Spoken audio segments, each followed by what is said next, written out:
Olá pessoal, tudo bem? Nesse vídeo de hoje vou fazer a análise de uma atividade que eu propus inclusive para os meus alunos da faculdade da Unifac para que eles avaliassem e analisassem também. Então, é uma atividade que está no caderno do primeiro ano do programa Ler e Escrever, mas do caderno de 2014. Então, até o ano passado essa atividade ainda estava presente nos cadernos das escolas. Esse ano aqui que houve uma reformulação de todo o material. Então, queria refletir um pouquinho com vocês. Só precisa deixar claro o seguinte: é uma atividade que está proposta bem para o início do ano letivo, para as 2, 3 primeiras semanas de aula, aproximadamente, tá? Então, é um momento do primeiro ano, as crianças estão chegando e o professor já fez uma sondagem de escrita, pelo menos, para ter uma ideia de como eles estão, tá bom? Então, esse é mais ou menos o quadro que se encontraria a sala de aula, né, o professor tendo feito a sondagem individual e saber a hipótese de cada aluno para poder depois ir trabalhando com as atividades. Né? Eu já falei em outros vídeos, esse é o principal então, né, o objetivo de fazer sondagem, né, para você poder fazer as coisas, organizar a sua didática. E nesse vídeo, nessa atividade, por exemplo, a gente tem uma questão aqui, várias coisas, mas uma delas é a questão do uso das letras móveis, das parcerias, intervenções dos professores e dos agrupamentos, chamados agrupamentos produtivos, tá bom? Então vamos lá, vou colocar o texto aqui para vocês poderem ir acompanhando junto comigo, tá bom? Vou deixar bem pequenininho aqui para poder ver melhor o texto. Bom, então, é a atividade 6 ali, elaborando um quadro de brincadeiras de participantes um quadro de participantes das brincadeiras. Então, a proposta né, que o professor elabore um quadro como esse daqui, eu vou vir aqui depois, com as brincadeiras que ele vai propor para as crianças, as brincadeiras que né, já estão ou devem estar na rotina das crianças do ensino fundamental, sobretudo do primeiro, segundo e terceiro ano, mas dos outros também, né, que devem estar na rotina 2, 3 vezes por semana, um momento onde as crianças possam brincar.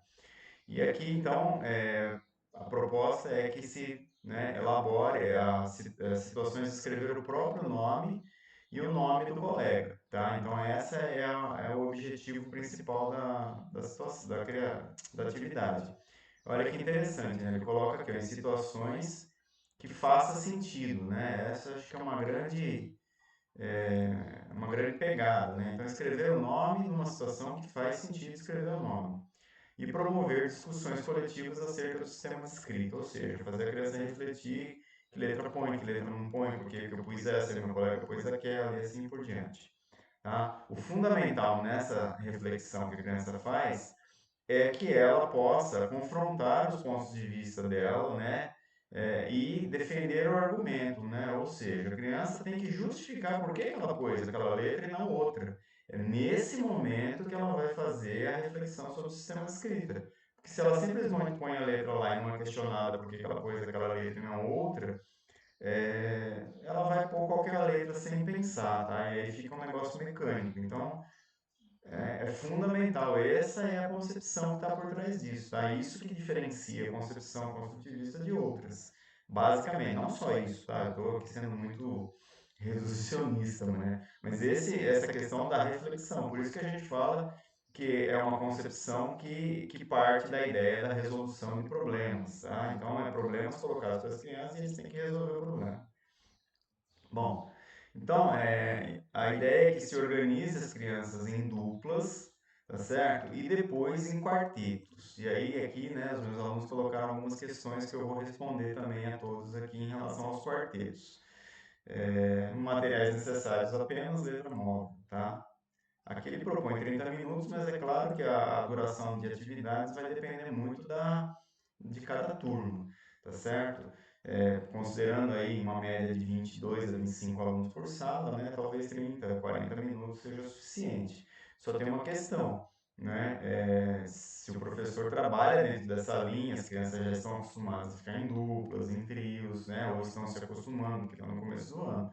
Você nunca faz isso, porque elas estão lá uma atrás do outro, desde o primeiro dia de aula. Aí você junta elas em dupla, 30 minutos não vai dar, porque a novidade vai ser outra, vai ser justamente estar junto com o colega.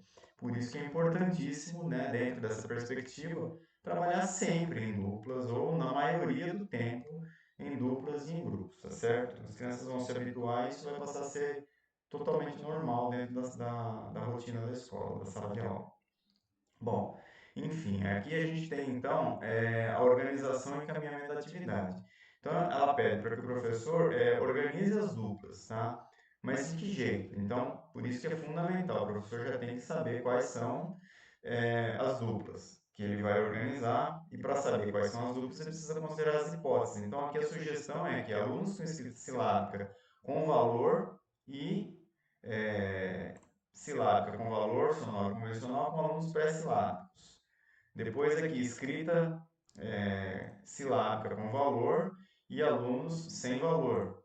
Depois, escrita com valor convencional e silábica alfabética. Veja, e alunos silábica alfabética, alfabética e alfabética com alfabética se tiver. Né? No início do ano, talvez você tenha um aluno só, não sei, enfim, é possível. Qual que é a grande questão aqui que fica clara para todos nós? Né? É, que é um pré-raciocínio para você poder organizar as duplas. Que você vai colocar crianças com hipóteses próximas, não iguais, mas próximas. Então, por exemplo, vocês perceberam que não tem nenhum pré-silábico com pré-silábico aqui, por exemplo. Né? Por que isso? Tá? Não que eu não possa, até porque existe o pré-silábico que está na garatuja e existe o pré-silábico que já conhece o alfabeto todo, tem até uma intuição de valor sonoro, às vezes, pré-silabicamente falando mesmo. Mas, então, daria para fazer alguma coisa? Daria. Porém, é, nessa atividade aqui, a ideia é que as crianças troquem mais informações e que o silábico possa fazer questionamentos para o pré-silábico, no sentido de ele buscar uma análise da pauta sonora, tá? Ou seja, do pré-silábico começar a se questionar e a pensar que da forma que ele escreve tem alguma coisa estranha, que ele precisa pensar que cada vez que se abre a boca, que se pronuncia um som, é um pedaço da escrita, ou seja, né, a relação fonema-grafema. E se eu colocar só pré-silábico com pré-silábico numa atividade como essa, por mais que um esteja avançado colocando todas as letras e o outro na garatuja, o máximo que eu consigo nessa situação seria que o que está pondo garatuja comece a perceber que existem letras, que as letras têm nomes, aquela coisa toda. Também é possível, mas é o que eu falo, nessa atividade o professor não focalizou isso, focalizou realmente a ideia de sistema de escrita e não aquisição de repertório. Então, pré-silábico com pré-silábico aqui, na verdade, beneficiaria ou trabalharia o aumento e a melhoria apenas, então, somente de repertório do pré-silábico, tá bom? E a mesma coisa acontece e vale para as outras hipóteses. Então, aqui ele põe os dois alfabéticos, e aí meus alunos fizeram uma questão, né, seguinte, que faz todo sentido. Se tem alfabético com alfabético, por que usar letras móveis? Né? Por que eles não podem já escrever convencionalmente com o lápis ou com a caneta? Tá? Então, assim, não é que não pode. O professor aqui trabalhou, né, a proposta da atividade é que se faça com letras móveis, mas pode ser uma avaliação, sim. Tá? Então, se você tiver lá uma dupla alfabética, tá? É perfeitamente aceitável e até indicado que eles usem de fato a escrita manuscrita. Não precisariam estar usando a letra móvel, porque a letra móvel para eles, nesse momento, talvez já não faça mais sentido, tá bom? Então, vejam, pode usar sim, tá? A atividade não previu, mas tem essa possibilidade e eu, né, inclusive, deixo aqui os parabéns para todos os alunos, vários alunos meus fizeram esse questionamento, né? Então, muito bem observado, tá bom? Na escrita silábica alfabética ou com alfabética, eu já não acho que deveria escrever manuscrito, ainda deveria se permanecer a letra móvel, por quê? Porque a escrita silábica alfabética, ela tem como premissa, né, que a criança ainda está colocando, eventualmente, na hora de escrever, uma letra para cada sílaba. Tá? Ora ela põe as duas, ora ela põe uma. Então, se ela tiver junto com uma outra criança alfabética que não faz mais isso, que sempre põe as duas letras para a sílaba, ela vai ter a possibilidade, através das letras móveis, de perceber, né, esse movimento. Então, a letra móvel ela tem essa vantagem de perceber o movimento. Você pode tirar uma, pôr a outra, questionar, né?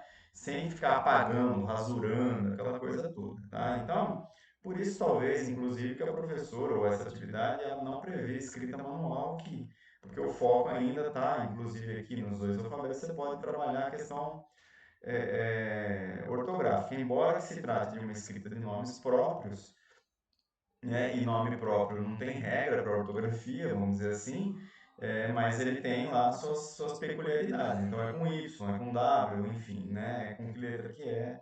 Então também facilita o movimento em vez de ficar apagando e rasurando, beleza? Bom, aí vem a proposta em si da atividade. Então veja, para o professor organizar essas duplas, gente, é fundamental o quê? Que ele saiba a hipótese de todos os alunos da sala, correto? Então veja, esse é o motivo central do porquê saber as hipóteses dos alunos. Propõe aos alunos as brincadeiras, então aqui o professor, né, já deve ter previamente conversado com as crianças, já deve ter inclusive feito muitas brincadeiras com as crianças nas semanas iniciais de aula, e ele vai propor, né, perguntar, falar quais são as brincadeiras, como que a gente vai brincar com elas e quem prefere o quê. E aí sugere-se que se monte um quadro de brincadeiras. Só que ele fala aqui que nesse primeiro momento o professor vai montar isso num caderno próprio para ele mesmo poder se organizar, tá? Os alunos ainda não vão saber disso. Então ele vai fazer a lista das crianças que gostam de amarelinha, queimado, esconde-esconde, blá blá blá, tá? Bom, presença dos alunos, né? Então ele vai colocar na lista e vai guardar para ele essas anotações. E aí, num determinado dia, não precisa ser no mesmo dia necessariamente, tudo isso, tá? Ele pode fazer isso previamente. Aliás, ele precisa fazer isso alguns dias antes, né? Inclusive aqui está falando, ó, antes de estimular a brincadeira. Daí ele vai, antes do dia da brincadeira, ele vai propor os alunos escreverem o nome de quem quer nas brincadeiras. Então o professor vai relembrar e falar, ó, lembra quem, né? Vamos pegar uma das brincadeiras e aqui ele fala uma, apenas uma, tá? Senão fica muito cansativo essa atividade. Então vamos pegar, ó, vamos ver quem são as crianças que brincam de esconde-esconde. Ó, eu anotei aquele dia que vocês falaram, ó, o Joãozinho, a Mariazinha, enfim. E fala a lista das crianças que gostam, fala, agora nós vamos escrever. E aí ele bota as crianças em dupla, então, e vai solicitar que elas escrevam com as letras móveis a lista. E aí a professora nada mais vai fazer do que um ditado. Gente, vocês perceberam que toda essa situação de fazer a tabela, o quadro de brincadeiras, de perguntar para as crianças quais são as brincadeiras preferidas e aquela coisa toda, é uma maneira de tematizar, de colocar, de dar um sentido para que no fim, depois lá embaixo, ela simplesmente, vamos dizer assim, né, dite o nome das crianças e que eles tenham um raciocínio sobre o nome. Então veja, foi criada toda uma condição para dar uma justificativa plausível e um estímulo para que a criança queira escrever o nome dessa lista. E é óbvio, aqui não fala claramente, mas a professora depois vai fazer de fato um quadro como esse, deixar disponível para que as crianças possam ver e tudo mais, tá bom? Então veja, isso aqui é o uso social que você vai fazer da escrita que eles vão fazer. A professora podia chegar na sala simplesmente falar, ó, eu vou ditar uma lista dos nomes de vocês, se agrupem aí, eu vou ditar. Podia, podia. O efeito, em tese, seria o mesmo, mas aqui tem uma contextualização da atividade, né? E isso diferencia essa concepção construtivista de outras concepções. É perder tempo? Não, não é. Você está dando função para a escrita da criança. Tá? Ela não está escrevendo por escrever, tá bom? Enfim. Aí aqui, então organize previamente as duplas e ele já pede para que se organize também em futuro o quarteto que vai acontecendo mais lá para o final. Tá certo? Então, ó, uma outra coisa interessante que fala aqui, ó, é que nesse dia, nesse momento que você vai fazer essa atividade, deve ser retirada a lista da classe, a lista de nomes da classe, que deve ficar disponível todos os dias, mas nesse caso ela tem que ser retirada, né? E aí os meus alunos questionaram, mas por que retirar, né? Porque fica de modelo e tal. Veja, o cerne da ideia dessa atividade na reflexão da escrita do nome é o seguinte: a criança tem que pensar e pensar qual letra ela põe, qual letra ela não põe, como que eu escrevo o nome, né, do meu colega. E essa reflexão é que vai ajudar ela a evoluir no seu processo de aquisição do sistema de escrita. Se eu deixar o nome da a lista na sala, Se eu deixar o nome, eu simplesmente anulo a atividade. Anulo. Porque a criança vai olhar e vai copiar o nome que eu digitar para ele. A partir do momento que ela copiou, ela não fez nenhuma reflexão sobre o sistema de escrita, ela não fez nenhum esforço sobre o sistema de escrita. Perfeito? Por isso que há tanta crítica a cópias sem sentido na escola. A cópia não promove reflexão absolutamente sobre nada, nem sequer sobre o texto que está sendo copiado, porque se a concentração está na cópia, o conteúdo também não é prestado atenção. Então, veja, é primordial que se que se evite a cópia nessa atividade. E assim como a maioria das atividades que se propõe a refletir sobre o sistema de escrita e que tem alguma coisa de referência na sala, precisa ser tirada. Então, você trabalhou uma parlenda, a parlenda está escrita na lousa, num cartaz, na hora de escrever trecho da parlenda, tem que tirar a parlenda lá, senão a criança copia, tá certo? E aí perde o sentido. Bom, enfim. O que eles propõem aqui? Que primeiro se faça em duplas e aí o professor vai circular pela sala e fazer as intervenções, né? E questionar as crianças, né? Ó, esse aqui quis escrever o nome da Maria Carolina desse jeito, e você quer escrever desse, por quê? Enfim, fazer todas as perguntas possíveis para as duplas. Nesse momento, talvez o professor não consiga questionar todas as duplas. É importante tentar circular por todas, pelo menos. Na média de alunos que a gente tem na escola, aí você vai ter aí no máximo 11 ou 12 duplas, tá certo?